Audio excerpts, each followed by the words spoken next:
We recently hosted an engagement day for Cohorts 1 and 2 of our Mastercard Foundation EdTech Fellowship Program.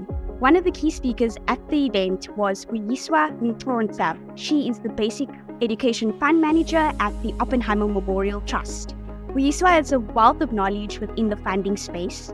So Kagisho Masae, who was the moderator of the panel, as well as the founder of Matric Live, pulled her aside for some rapid-fire questions. Here's how it went. What's the most innovative EdTech initiative you funded recently? MRS, mixed reality simulation for 2 universities that are implementing it in South Africa. How do you evaluate the potential impact of an EdTech project before funding it? Does it have impact? Is it scalable? Has it been proven? And can we afford it? What challenges do you see in integrating technology into foundation phase teaching? Because we're working with initial teacher education, I think it's a lot easier than working with in-service teachers who've been in the field for long. Younger people are just tech savvy and are able to adopt it quickly. How important is teacher training in successful implementation of EdTech solution? It's super important because you can't teach children in 2024 the way they were taught 30 years ago. So it's important to use technology as an enabler. Can you share a success story where technology significantly improved educational outcomes? I can think of Click Learning, who incidentally we've started funding from December.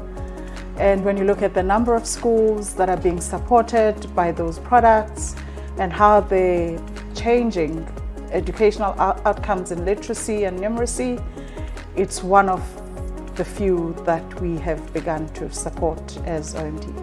What role does impact data play in your decision-making process for funding educational projects? It's super important because you're able to replicate good practice, you're able to replicate what's working based on that impact data. How do you ensure that funded projects are sustainable in the long term? I think it's not only about providing financial support, it's about enabling the organization.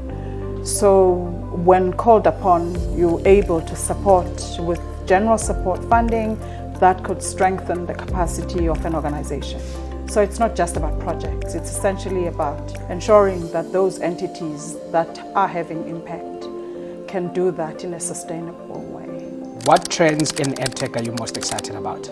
The fact that they are collaborating with others, like-minded organizations, to strengthen their solutions, but also the strengthening partnerships with government, because ultimately the EdTech solutions have to be applied and tested in schools.